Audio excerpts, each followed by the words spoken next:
Barbara. It is an honor for me to represent the congregation tonight as we honor you, my dearest friend, for your more than 40 years of service to Emmanuel, not to Emmanuel, but to the people of Emmanuel. You've already received one amazing gift, that amazingly beautiful music that was commissioned for you and composed for you by Perry Smilo. And I know that whenever we hear that music, we'll remember your smiling face before the mask on the bema. We wanted you to have a reminder of tonight and of that gorgeous version of Shalom Rav that was composed especially for you. So we are framing the sheet music for you. Now notice, I said we are framing the sheet music for you. We got the sheet music a little later than we hoped, and so framing it, it's taking a little longer than we hoped. So we have, for you, this beautifully decorated, for you, my dear, it's a reasonable facsimile thereof.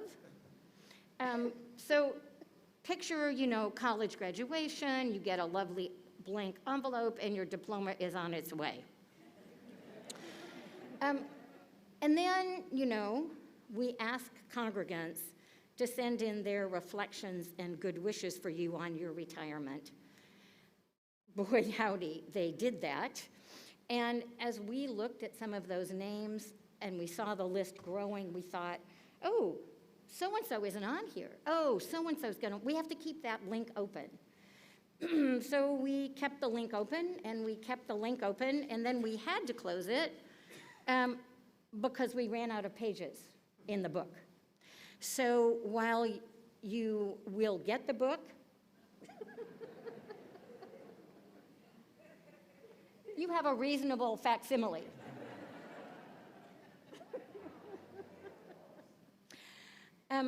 I had the opportunity of reading all of the submissions to that keepsake book from the congregation. Such an outpouring of love and admiration. Many of them made me smile or laugh. You'll know the one from my Adam, even though he only signed his name Adam. There'll be no question. But many of them, Barbara, they made me weep. They made me cry. People used words like, your music replenished my soul, and spiritual in warmth and enthusiasm. People said that your music lifted their spirits, brought them joy, brought them peace. There were personal stories of kids that you taught in Becker. People talked about how in a moment of personal tragedy, you somehow reached out from the bema and connected with them, and their grief was lessened even for a moment. For many of us, you have been a presence throughout our lives and our children's lives. Kids you taught in preschool brought their kids to It's Better to Be Better. On a personal note, in your professional role, you've been there for so many events in my life. So many Saturday morning services when you smiled when I clapped, probably offbeat. And so many Saturday mornings when I was going through difficult times, and you and your guitar soothed my heart and my soul. Oh, and my children's lives. That moment at high school graduation, when you sang the Traveler's Prayer, and the kids left the bema and stood with their parents for blessing, my kids still talk about that moment. And then my wedding to Paul.